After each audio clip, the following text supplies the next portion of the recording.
নিঃসন্দেহে পৃথিবীর সবচেয়ে সুন্দরতম শব্দটি হল মা। মাত্র এক অক্ষরের এই শব্দের সাথে জড়িয়ে আছে নিঃস্বার্থ ভালোবাসা। সবচেয়ে মধুরতম এই শব্দের মধ্যেই লুকিয়ে আছে সৃষ্টির আদি ও অপ্রতিম মমতা। ক্যালেন্ডারের পাতায় আজ মে মাসের দ্বিতীয় রোববার, বিশ্ব মা দিবস, যাদের ত্যাগের ওপর দাঁড়িয়ে আছে আমাদের অস্তিত্ব। আজ সেই মায়েদের প্রতি বিনম্র শ্রদ্ধা ও ভালোবাসা জানানোর দিন।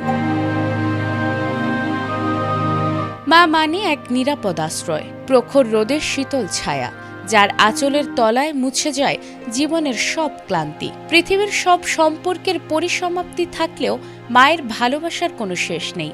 মা শুধু একজন অভিভাবক নন, সন্তানের প্রথম শিক্ষকও। মা দিবসের আধুনিক ধারণার সূচনা হয়েছিল 1908 সালে যুক্তরাষ্ট্রে। আন্না জার্ভিস নামক এক নারী তার প্রয়াত মায়ের স্মৃতি ধরে রাখতে প্রথম এই দিনটি উৎসর্গ করেছিলেন। পরবর্তীতে 1914 সালে মার্কিন প্রেসিডেন্ট উইড্রো উইলসন মে মাসের দ্বিতীয় রোববারকে রাষ্ট্রীয়ভাবে মা দিবস হিসেবে ঘোষণা করেন। আজ সেই ধারা ছড়িয়ে পড়েছে বিশ্বজুড়ে।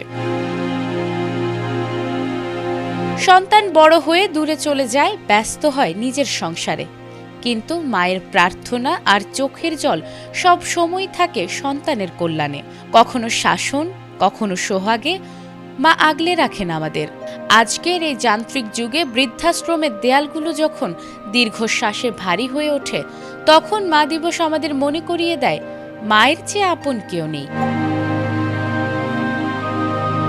বিশ্ব মা দিবস উপলক্ষে কেউ ফুল দিয়ে, কেউ বা কেক কেটে, উপহার দিয়ে, অথবা কেউ কেউ সামাজিক যোগাযোগ মাধ্যমে মাকে নিয়ে স্মৃতিচারণ করছেন। তবে শুধু আজকের এই একটি দিনে নয়, বছরের প্রতিটি দিনই হোক মায়ের জন্য। পৃথিবীর সকল মায়ের মুখে হাসি অটুট থাকুক। মায়ের প্রতি এই অকৃত্রিম শ্রদ্ধা পৌঁছে যাক প্রতিটি ঘরে।